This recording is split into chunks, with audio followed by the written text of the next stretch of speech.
someone, I will be by your side. There is a light. Let's get it going. Making the case.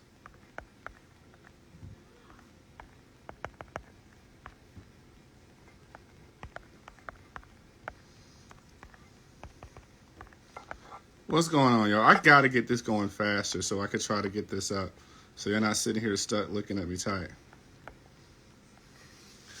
What's up? How you guys doing? Welcome to Making the Case. What's going on, Miss Sister? How we doing, sis? Mrs. Officer Neko, what's going on, sis? What's going on, Kevin? What's going on, Jazzy? What is going on? How y'all feeling today? What's going on, Tikia? Cassandra, make sure you get up in this room, fam.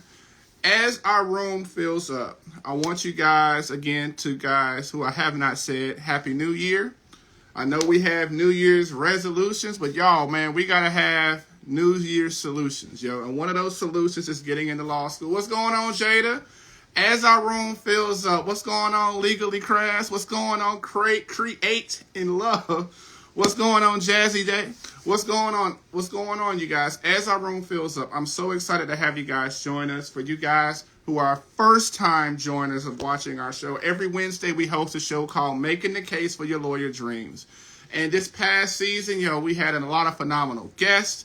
And we're bringing in the new year with some more phenomenal guests. And so we're so happy for you guys for supporting us, for joining us. We hope that these sessions have been helpful to you on your journey. Again, my name is Anthony. I'm the founder of Becoming JD. Our goal, our mission is to help you. Yeah, you, Kevin. Yeah, you, Latoya.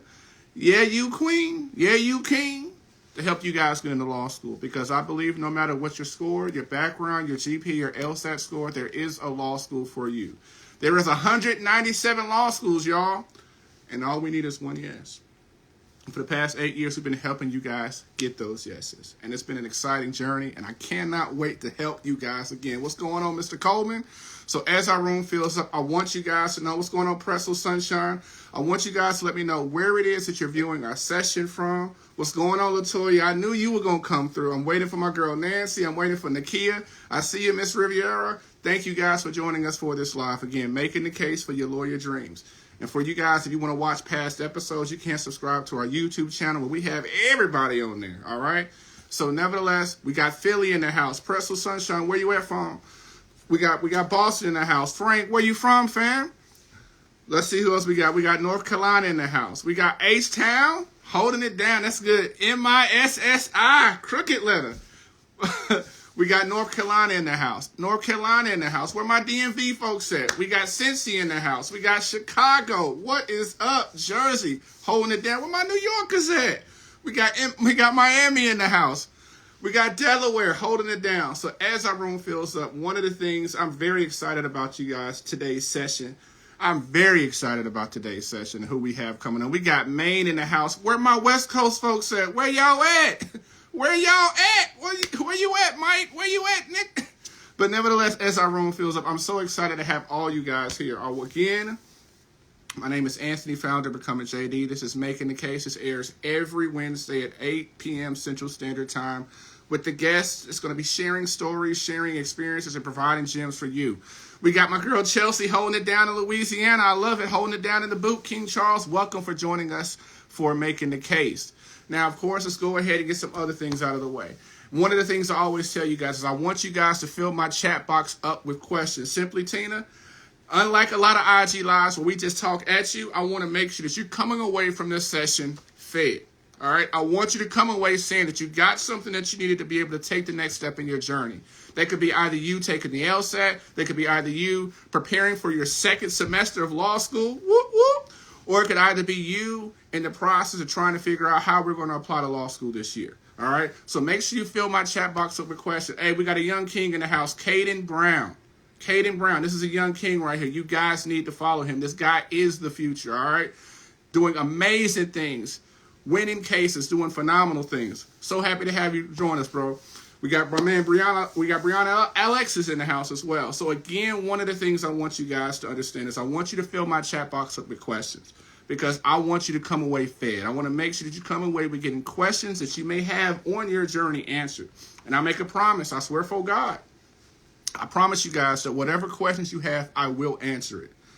Okay, I want to make sure that you're able to come away saying you got what you needed to take the next step in your journey. All right, so without further ado, I see my live pop up continue to pop up. And so without further ado, I am so excited because, of course, you guys know that the JD Next is out here, y'all, in full effect. And I know I had a whole lot of people that was in the tribe, because if you're on this live, you're part of the Becoming JD tribe now, that took the JD Next and had good experiences, bad experiences, indifferent. And one of the things that's been amazing, we had this amazing young sister, her name is Tikia. She actually did a podcast providing a summary of what her experience was like doing the JD Next. And I shared it in our stories, and I was like, man, we got to have her on so we can go ahead and talk about this JD Next, because I'm sure you guys got questions. A lot of you guys are trying to make a decision. Either one, do I wait and just take the JD Next, or do I apply to law school? So hopefully this engagement that we're about to have with this amazing young sister applying to law school, just like you, is going to be able to help you along that journey. So let's go ahead and get her on. And again, as our room fills, what's going on, King Lavender? What's going on, Alexis? What's going on, Keys? So let's see. I'm going to try this again. Accept. Awesome. What's going on, sis? How we doing? Hi, how are you?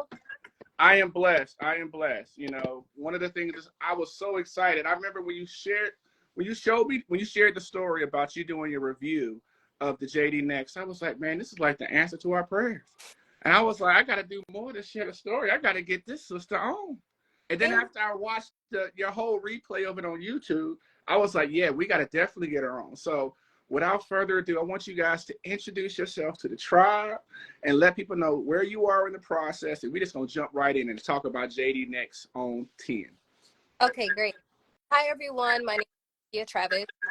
Let me know if they're back. I'm not sure. But as was just mentioned, I just completed the JD Next program. I consider myself to be a 0L. I'm currently in my application process. And for those of you who are in the process, God bless us. But it's stressful. It is not. I'm also a non-student. I finished my bachelor's in 2017, my master's in 2020. So law school is like full circle. So I'm really excited for it. But I'm also from Chicago, so I have that grit in me. So nothing is too hard. But I really want you guys to hop in and just ask questions about the JD Next program. As was mentioned, I have a video on YouTube that kind of gives a short but quick or overview of the program. But I'm here to answer what you guys have. I think we're getting a little breakup, so they're getting like a little bit of breakup in some of the feedback. And so is that better? Is that better, y'all? I think it just happened and flows with it. Okay. And so listen, y'all. Now listen, man. So somebody Incomparable said the feedback on the sound. And so it's coming in and out, but we got it. Hope we gonna make this work, If anything, headphones. So okay. All right. So they said it's still having some feedback issues, but we're just gonna try to roll with it. Against all odds, we gonna make it. Since we holding it down in the Midwest. You think we gonna let some technical difficulties stop us? Nah, we gonna make this happen. And so, nevertheless, one of the things first, right? Because I know a lot of people on the outside looking in.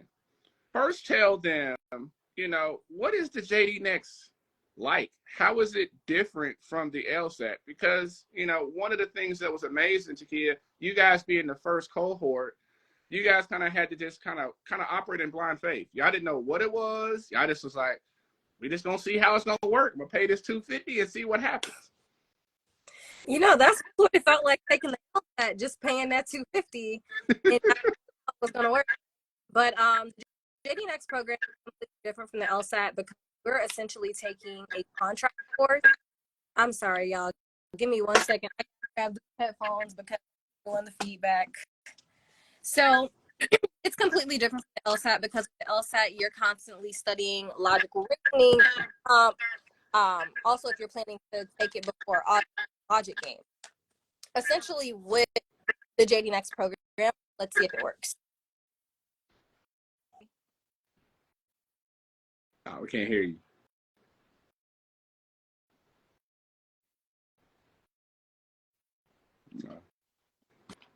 I can hear y'all. We hear you now. Oh, okay, great. Is it much better, like super clear? Yeah, it's clear. Okay, great.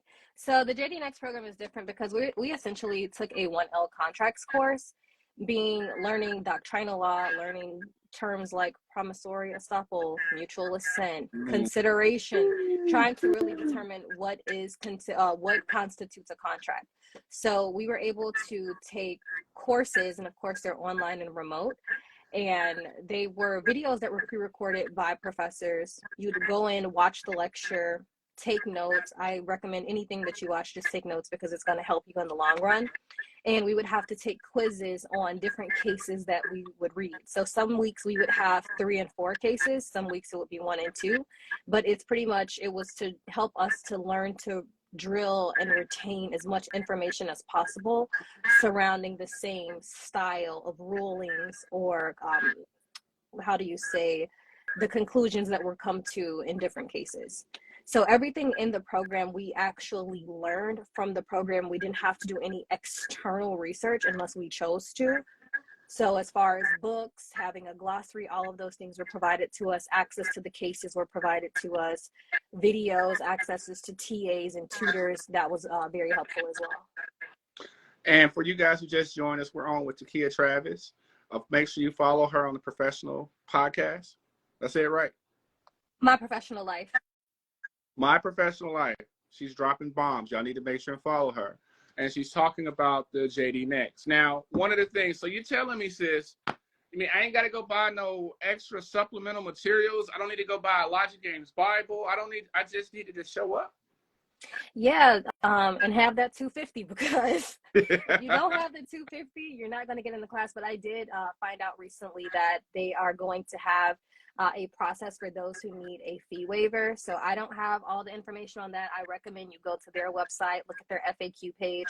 To my understanding, for this next cohort, they will be offering fee waivers for those who do need them. And you also don't have to worry about, again, purchasing any books for the class, going and trying to learn about things prior to class, because the way that they teach you is essentially how the course is going to be ran and structured leading up to the final examination. And one of the things I just want to piggyback on, one thing I do love about the JD Next program thus far, you guys, is also how available they are. They're very good about responding to emails, which is something that I was really surprised at with some of the other students who are part of your cohort. They was like, yeah, I asked a question and I got a response within a day. And so the thing about it is, it's a lot on the line with this program.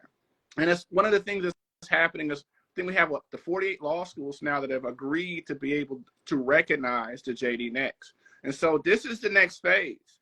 And so with Tikia being in the first cohort, it's going to be an opportunity for them to also make a lot of different changes. And I know one of the things that people had concerns about with the JD Next is like, how did you study? How did you prepare? Yeah, studying, honestly, again, this goes back to all of the content that they provide in the course. They're going to give you lectures. They're going to give you access to an online glossary so you can understand the legal jargon that's used in the cases that you're reading. But one of my LSAT partner, and she also was in the course with me, Ebony, she put me on to the Black's Law Dictionary.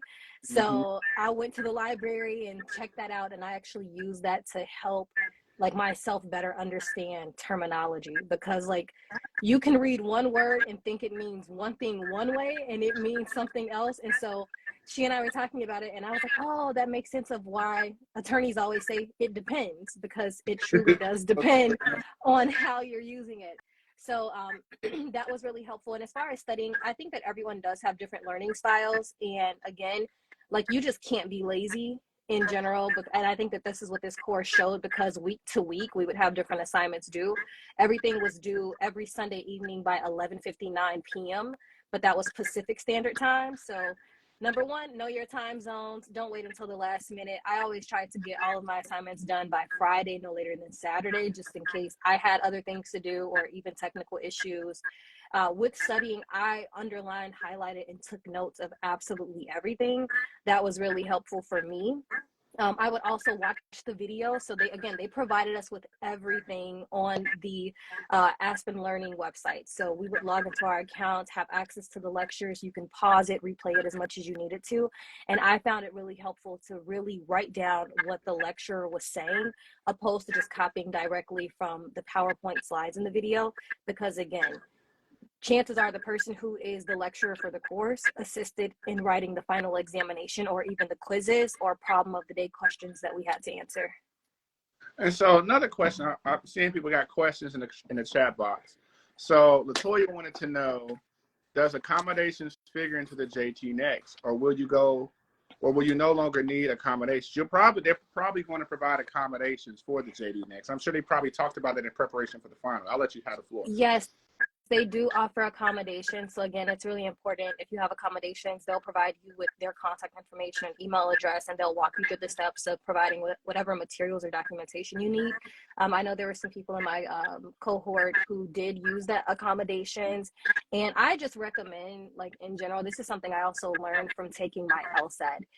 It's easy for us to feel like, oh, I won't need the accommodations, I'll struggle through it, and maybe we feel like it's a stigma against us if we get it. Like, one thing I've learned for certain, if you need the accommodations, get it. Law schools are not going to know you have the accommodations. Like, it's better to have the help than to not have the help. And so that's something that I'm still just adjusting with myself. So yeah, you can always reach out to them and they'll assist you with setting up accommodations for your exam, whatever that might be. And just to piggyback on that, listen, you guys, we have to normalize getting accommodations in our community. Our white brothers and sisters ain't got no shame in getting accommodations. It does not make you any less smart or any less competent. One of the things that was amazing for me is I used to have that thought process of I'm just going to gut it out and figure it out on my own. And that led to a lot of struggles that I did not have to go through, you guys. And when I went and got accommodations, my scores went up, but it was also I was putting in the work. And then also one of the things that's beautiful, if you get accommodations, let's say for standardized tests, it makes it easier for you to get accommodations for what? Law school. And one of the things that was a shock for me, I was like, oh man, I'm about to be in this room by myself for accommodations for law school, Tikia. I went up in there, I'm seeing the valedictorians, everybody at the top of my class, all my white brothers and sisters, sitting up in their class, no shame at all. And so understand, man, there's resources out there for you guys to be able to get approved for accommodations. If you're worried about fees, I know I have a post that I had, and I'll repost it in my stories on how you guys were able to get accommodations and get testings for free 99. And so oftentimes that's something that we could be able to help you guys with, so you could be able to get those resources that you need.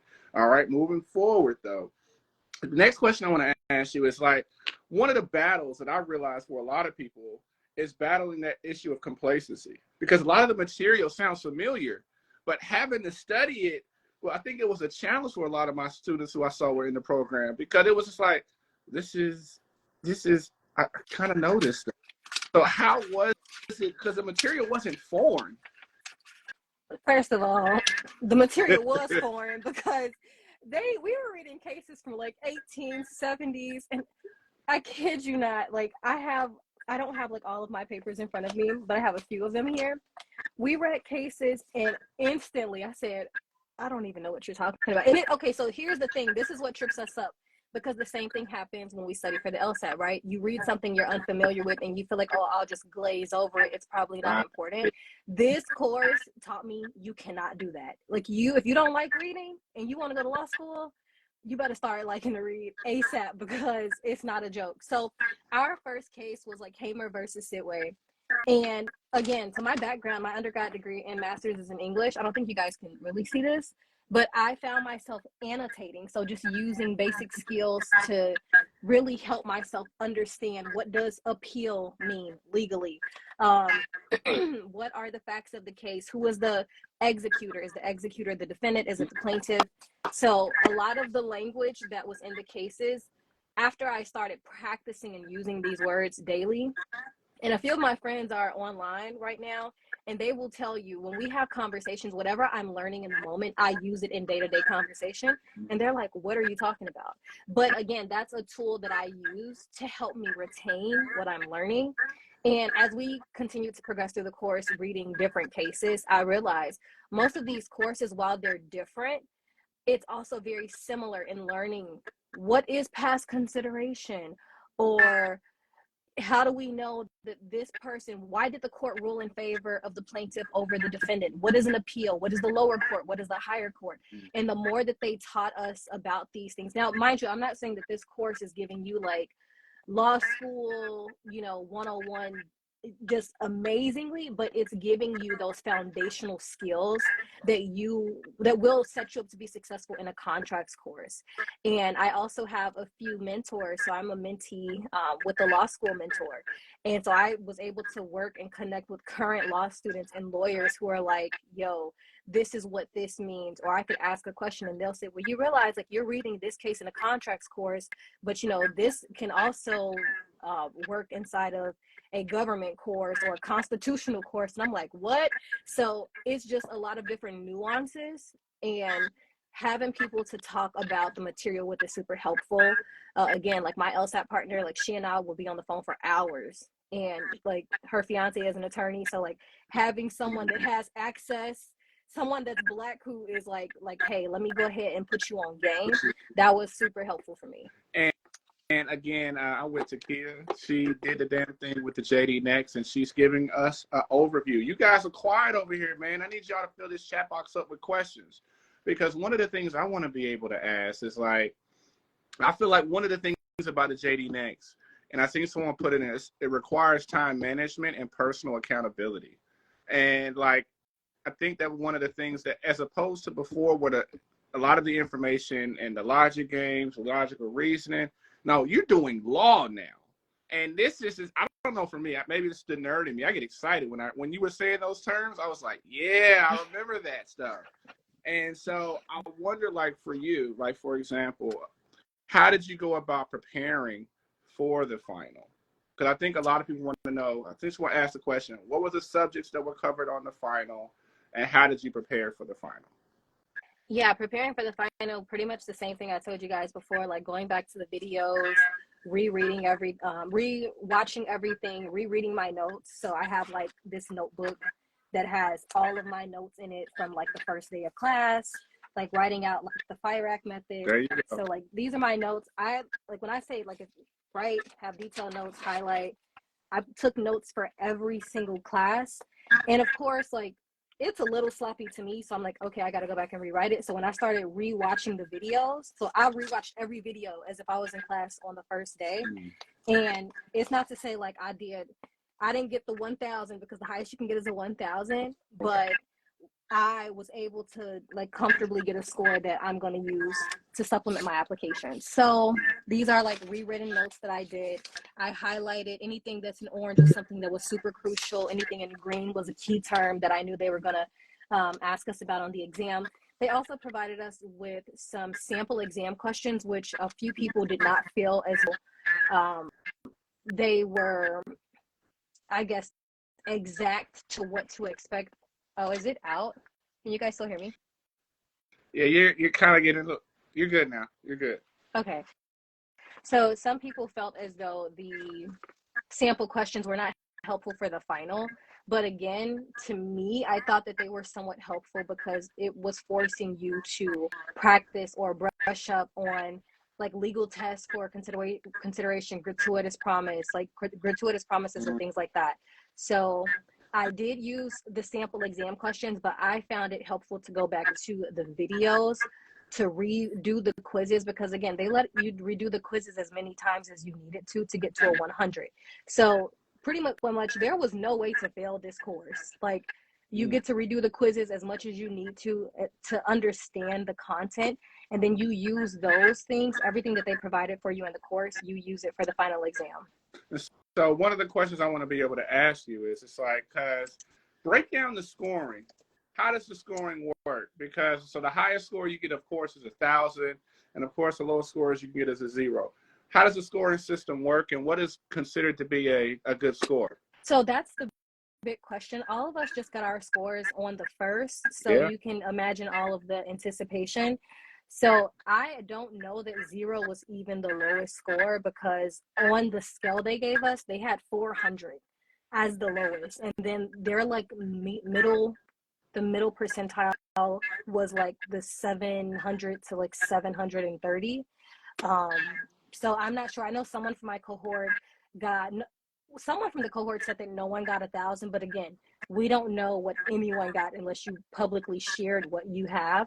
So we're really not sure how it works. They did give us I wish I could show you guys like how it looks, but they gave us a breakdown of the course topics that we were tested on. So we were tested on expectation damages, legal test for consideration, gratuitous promise, past consideration, insufficient illusory promise, objective theory, bargaining and unilateral offer, offeree acceptance, and promissory estoppel. That probably does not mean anything to most of y'all on the call, but let me tell you, run this back, run this live back when you get a chance, and just start like going and watching videos. One thing I did do that did help for the cases I didn't understand, I definitely did go to Quimby so I could watch, because again, these cases are so dated. So I went back to like watch the videos to at least have an understanding of what the case was talking about. But other areas of the test that were super important, your FIRAC method. You need to know what the facts are, legally dispositive facts, the issues, rulings, all of those things. So those are the those specific out there areas. who don't know what that means. Tell them what that means. The FIRAC. The FIRAC are facts, issue, ruling, the analysis, the or some people will say like, oh, procedural posture, and then the conclusion of the case. So what did the court decide?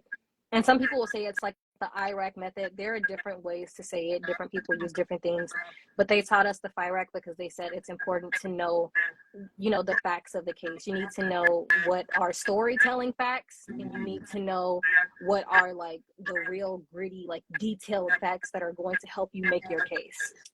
Making the case, right? But I hope you guys understand, literally, you know, one of the things that we've said for a long time is that the LSAT, of course, doesn't test if you could be successful in law school. And of course, this is literally how she's explaining it, you guys. This is how law school is. And so it's providing an opportunity for you to be able to demonstrate your abilities to be able to take information and being able to find the information, take that information and be able to dissect it to find out what's meaningful and evaluating it effectively. Now, one of the things, of course, we said the good. Now, I mean, you know, we got everything ain't perfect. So go ahead and give us some tea on some of the things. How about we put it like this? What are some things that the JD Next needs to improve on for the next cohort of students? That's how we clean it up. Go ahead. Okay. So y'all, my LSAT partner Ebony is in the chat. She's about to put some of her opinions in the chat. And put them in there, sis. So first and foremost, like the program was like really great, but I want to start with what I was disappointed in for the final exam. Okay. The final exam, we had questions that had no question stem. So it would just present you with whatever the case is. John offered Jim XYZ, blah, blah, blah. That was it. And so then it had like the prompt and then the answer choices, no question stem. So was while it I was multiple choice or essay form? So there is one essay at the beginning of the test. You have about 35 minutes to write your reasoning. So they'll give you a problem, and based on all of the information we learned for contracts, you know, you'll use what you learned to answer the questions and basically express like your argument. Think of it as an argumentative essay. You need to convince them that this is the right, you know, reason for whatever it is that you're writing about. Then the remainder of the test, it was 4.5 hours.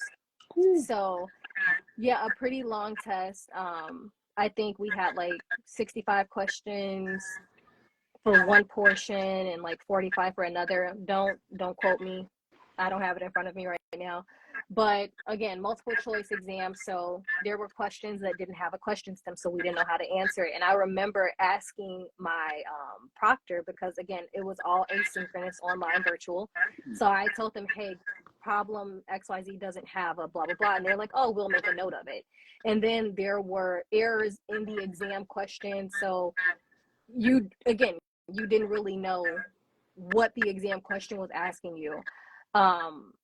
Overall, like, I don't know if I really have anything bad to say. I know some people felt as though like, oh, the weeks went by too quickly. Like we would have 3 and 4 cases in 1 week and then everything's due by Sunday. Or the fact that if you didn't finish one portion of like class A for week 3, you couldn't move on to the next class. That was an issue for some people. Or even having to we had like mini discussion posts that we had to write at the end of each week based on videos that we watched from attorneys who would pre-record themselves and talk about what it's like being a criminal law attorney, or why did they choose to become a lawyer, X, Y, and Z. You would have to do that, and some people felt as though it was a waste of time.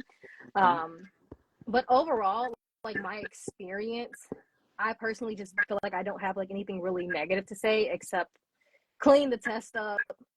We shouldn't have typos in an exam that's supposed to help determine if you are going to be able to function in law school. Like, I felt like that was very unprofessional. There were also some issues with the proctoring for the exam. So I could be sitting here sitting still, and like at the time I had nothing on the walls because, again, everything has to be like blank in your rooms. And then the camera, it was like there were so many distractions happening throughout the exam. The camera would say, oh, there's someone walking behind you. Clearly, I'm sitting with my back against the wall. There's no one behind me. So I think that those were also some issues that they could fix. But yeah. And that's a good question. Someone asked, Nubian Spa wanted to know. She said, who did they use for proctoring? People are trying to find it. Did they use Proctor? Please say no. No, they use Territorium. Yeah, it's called like Territorium CLR. I'm just writing down some notes. And so overall, you know, and I see in the comments, Shorty, I think Shorty said it. That's your girl, Ebony, said it was a good experience. But also, I guess one of the things that happened is it's kind of in its first cohorts. You guys are like the first. You guys are the first. So literally everything. How many people were in the program overall? 270 to be exact, and we had 26 like facilitators and TAs combined. And Nikita wanted to ask. She said, "Could you use your notes for the final?"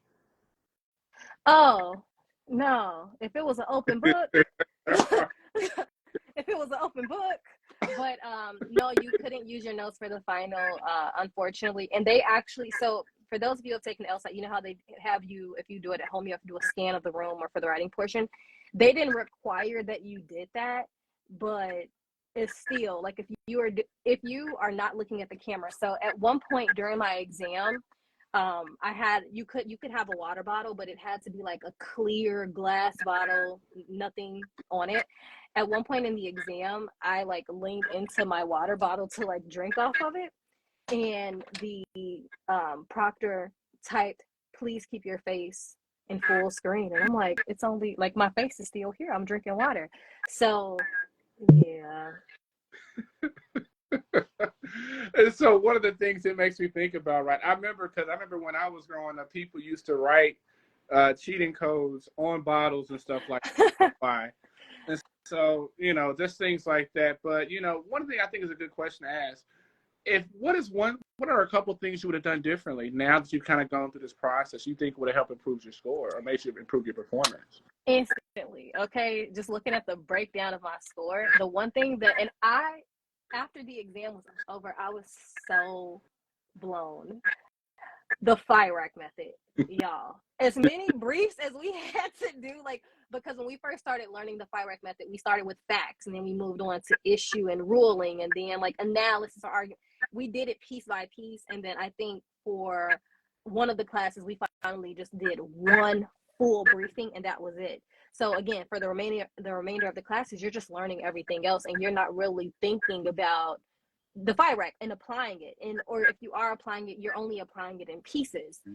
Y'all, for that exam, when I peeped that they had like boom, I said, oh my goodness. So if I could go back and do it differently, I would. As hard as I like prepped for every other, like there are 9 like important components of the test that we were tested on. The FIRAC is not considered to be like it's a non-course topic. That was like my weakest area. And it wasn't I'm not going to say my weakest because I didn't do terribly, but I wanted to get 4 stars. But that's just me. That's like that's the nerd in me. So if I could do anything differently, I would definitely just put more time into studying that. Other areas of the test or the class in general, things that I really didn't understand, y'all, I would have bugged the heck out of my mentors. Like the people who are currently in law school, like I was like, oh, I don't want to bother them because they're in law school. And they're like, Tikia, this is what we here for. Like, hit us up. Like, we might not respond ASAP. I would have definitely done that because I felt like I I didn't let myself down in that way. But when people offer you help, this is a learning experience. When people offer you help, like reach out, because again, closed mouths don't get fed. So that's what I would do differently. I know some people are asking, if you take the JD Next program, do you still have to take the LSAT? Yes, there are most school, and it depends, Yeah. because I look at there you are some schools. kind of like a lawyer. Yeah, It depends. it depends, because there are some schools who are solely using it, but then there are some schools who are like, yo, we're gonna still need that LSAT score, but then we'll also look at this as part of your little holistic review, and then we'll get back to you. And I know some people from my cohort now are saying that they've been calling schools for the past 2 days, and there are schools saying that they're not taking it, but they're on the list. Again, do your own homework, do your own research. Somebody else can tell you no or yes, but guess what? You got to stand on business and go find that out for yourself. Period. Like, all 2024, we stand on business, we becoming attorneys, we going to law school. Go do the research for yourself, because I can sit here and talk to y'all till I'm blue in the face, but you have to make the choice to know if this is the right decision for you. Yeah. I mean, you just dropped the bar right there. I mean, and the truth of the matter is one of the things I tell them all the time, sis. I tell them, you have to call and confirm everything. Press releases, good. You know, people put out press releases, but you have to call and confirm. This is your dream. You sacrificed everything for this dream. You sacrificed your 250. They could have went towards something else, you know? And so you want to make sure that you're getting the answers directly from the source. So I think, like, for example, the Georgetown program, where they're opening up 10 slots for the part-time, and they're not evaluating their LSAT scores for that. Literally, after one of our clients, she called up there. Hey, is this real? Is this fact? Mm-hmm. First person said, I don't know anything about it. So she called somebody else. Oh yeah, that's fact. Mm-hmm. So you have to confirm. Y'all, we're gonna be lawyers in here, y'all. So we gotta go ahead. Sis, go ahead. No, I was gonna say, seriously, like, my background, fresh out of college, I worked as an admissions counselor for undergraduate admissions. And I can tell you, admissions offices are swamped, especially during the fall season, travel season. Half of the stuff that goes on in office, the in-office counselors and recruiters, most of them are up to date. But if you're a traveling recruiter and you're on the road, you low key, like, by the time you get the information, you like, oh, that's crazy. Because, like, it's like, again, like, the wheel is always turning, so things are always changing, like regulations are always changing. So don't charge it to the admissions counselors, like, they just doing their job. But again, it's up to you to kind of like just fact check and be like, hey, I saw this on Reuters, or I saw this on the ABA website. Like, go and find the answers for yourself. I know that there are people asking in the chat, oh, what's your score? What's your score? Y'all gonna have to go ahead and go to the YouTube page. Like, I'm not afraid to share it at all. Y'all gonna have to go to YouTube for part 2 of my video that's gonna drop. I gotta leave y'all wanting more. You know, this is supply and demand, baby. But make sure you put it in the chat box.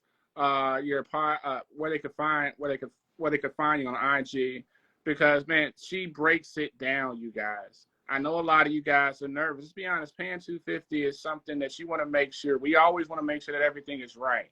Somebody said, Latoya said, what's the YouTube? You put it in the chat box, sis? You know, I can't put it in the chat box fast enough, so I'm sending it to Ebony so she can put it in the chat box. Thanks, Shorty.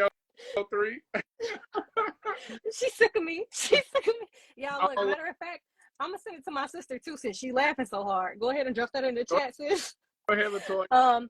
But I will tell you one more thing, because I don't want to take up too much of y'all time. Oh, one big thing that I've been seeing, Anthony, you've been like pushing, are the conditional acceptance programs. Y'all, let me tell you right now, something that I plan on doing is, again, I'm using this score to supplement my application. I'm retaking my LSAT in April because, again, for me, it's really important to get money. As a Black woman, I don't want to pay nothing to go to school at all. I just don't want to be in debt. And I know, like, it's like, oh, you can take out a loan, X, Y, and Z. Boom. If you come to it, great. But if I have the opportunity to get somebody else to be like, boom, we're going to make an investment in you. Me taking this program is showing them that I made the investment in myself, that I could, like, again, I was, like, firm in my standing. I went ahead and took the class, paid for it, took the exam, did pretty well, and I'm showing y'all I can do the work. So now this is me leveraging what I've done on top of, like, my professional experience, my grad school experience, life experience. I want to be in somebody's law school. So now y'all see I can do this work. So run a check. I need the money. I want to go back to school. So I would just say, if you can, if you do decide to take the class again, do your own research, find out if this is the right program for you. Maybe this isn't the right program for you. Maybe you want to go through a program through SEO, like their Catalyst program. There are tons of other opportunities for you to show that you are like padding your resume, right, and showing that you're making the investment in yourself. Because again, the investments you make right now, it's going to be a return. And like the return is not just going to be law school. It's going to be like what you do with that law degree afterwards. Because let's be honest, most of us not going to practice law. I'm not going to say us, but some people might not decide to practice law. You might decide to use your JD to do consulting. You might decide to be an entrepreneur. You never know where it's going to take you. So again, this is just an investment in your future. And that's what I'm looking at it as. Plus, yeah, I think my sister tired of me like calling her like, hey girl, can you cook me dinner? Like, I want to be able to call her and be like, hey girl, come over so I can cook you dinner. Right? They sick of me. and shout out to Ebony for posting the links in the chat. We appreciate it, sis.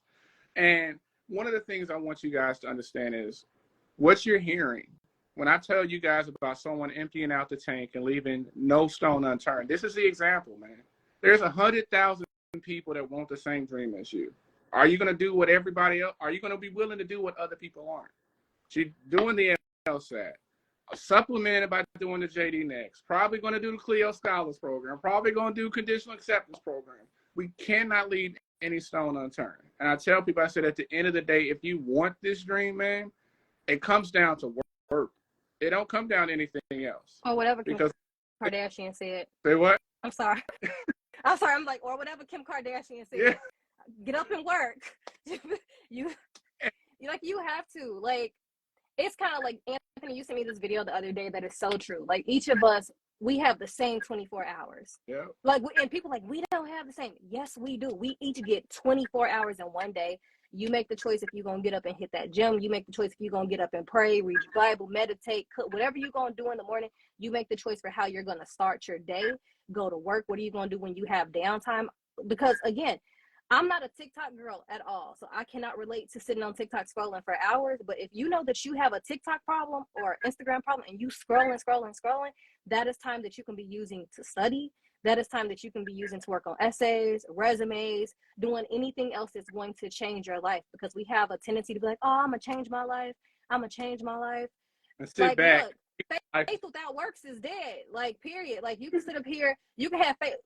If you want to see some action, you got to put the work in, period. And the thing is, you're going to feel so much better when you actually see the work that you're putting into yourself and you be like, yo, like, I really did that. And you didn't have to say like, oh, so-and-so such said this about me. Who cares what they saying? Because at the end of the day, you're the one who's doing it. It's one soul per body. You get to make the choices about what you're going to do in your life every single day.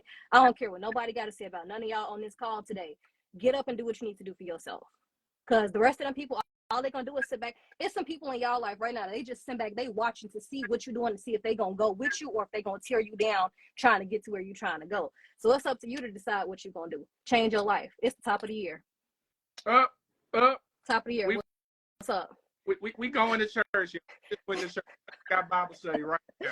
Right there. With the word. Right? Like, thank you, Jesus. Amen. I mean, beautiful, you guys. And I see someone saying, what? You got people clapping, sis. You got people saying, hey, man. I mean, the thing about it is like, if you want this, man, because somebody said, hold on, she's doing both? You're damn right I'm doing both. Oh, no, my family looking at me like I'm crazy. Like, my sister, like, for the past 2 years, it's been nonstop. Like, when I say, like, nonstop of, like, just trying to figure out, like, okay, what do I want to do next? I finished my master's. And I'll be real with y'all. I got into a PhD program last year. Turned it down because I was like, yo, like, I know that law is something I've always, like, it just kept coming back. And I was like, no, not going to do it. And I was like, well, you know, my life is like, I have little side missions where I go do little random things. My family be like, what are you doing? But then I always come back on course and be like, all right, cool, let me go finish doing what I said I was going to do. So yeah, like, I'm doing both, and I'll be real, it's exhausting. I'm not going to sit up here and tell y'all that my 24 hours is perfect. Like, shoot, I'm exhausted right now. But like, this community that Anthony has made, the community that I'm a part of with the law school mentor, like, having different people in your life that add value to you, right? That are adding to me and I add back to them, because again, it needs to be reciprocal. That makes the difference. And if you hanging out with people that's not doing nothing, or y'all constantly doing the same thing, it's no change. Anything that is stagnant will die.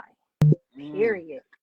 So it's just like, yeah, I'm doing both, and it's exhausting. And I took the LSAT. I'll tell y'all my LSAT score. I got a 138 the first time I took it, and I didn't have any, test prep courses or anything like that. Like, that was self-studying for, honestly, because if I'm being real with myself, 5 months, because it was like 2 months I wasn't studying for real. I was just like, I don't even really know, da da da. I was pretty strong in the game, sucked with logical reasoning. So this time around, like, I've been like going at it. I started back in December. I said, boom, logical reasoning.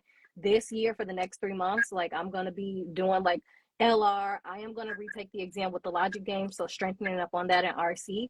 And I have a schedule now. Sundays, boom, 8 o'clock church. Probably going to go ahead and grab breakfast.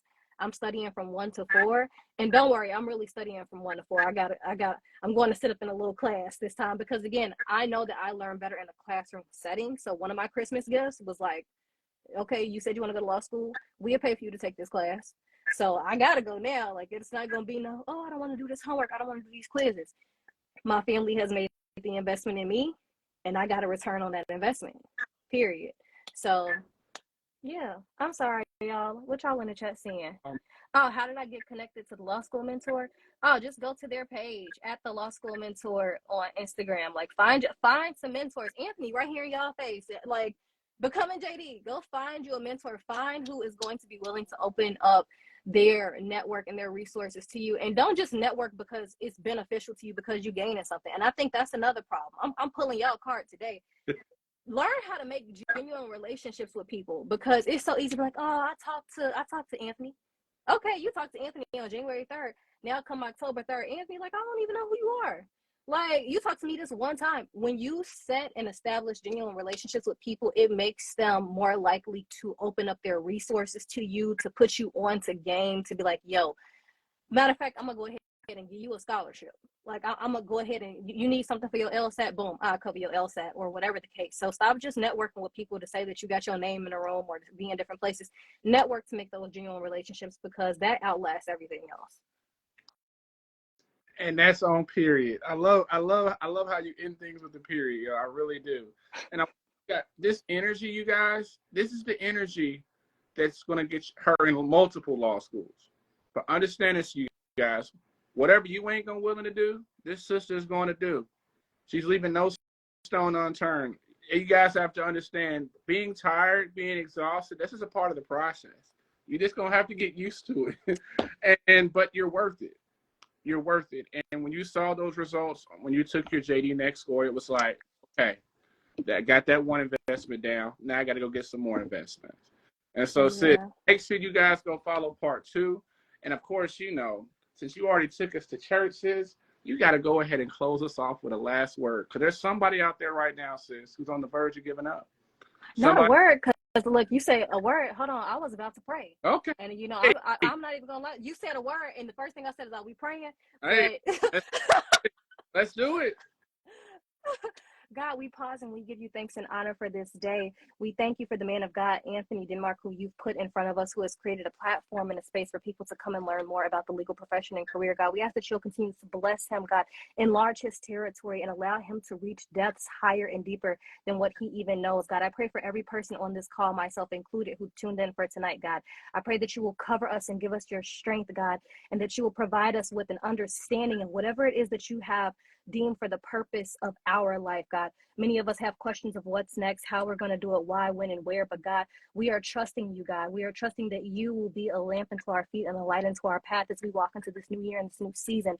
So God, we thank you, God. We give you honor, God. We put you first. We trust you, God. We know that we always say that, but God, we truly mean it. And today, as we move forward and we end this call, God, I pray that your grace be sufficient for every person that's on this call now and that watches the replay later, God. Allow people to finally move into the right paths and the destinies that you've chosen for them, God.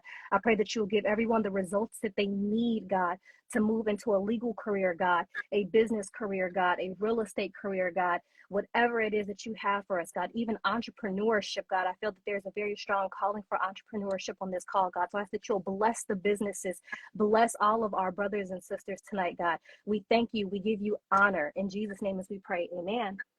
Amen. And with that, I'll see you guys next Wednesday. And y'all better go check out her part 2, because I'm definitely going to check it out. Thank you so much, sis. And you know me and you going to be talking after this, sis. Let's go, because, you know, I got to keep you up to date on what's happening next. Absolutely, you guys. So peace and blessings. You guys have a wonderful week. And remember to keep fighting for your lawyer dreams. Listen, our tribe continues to grow. So reach out to us because we all want to see you win. Thank you again, Tikia. Bless you. Thank you. And Bye.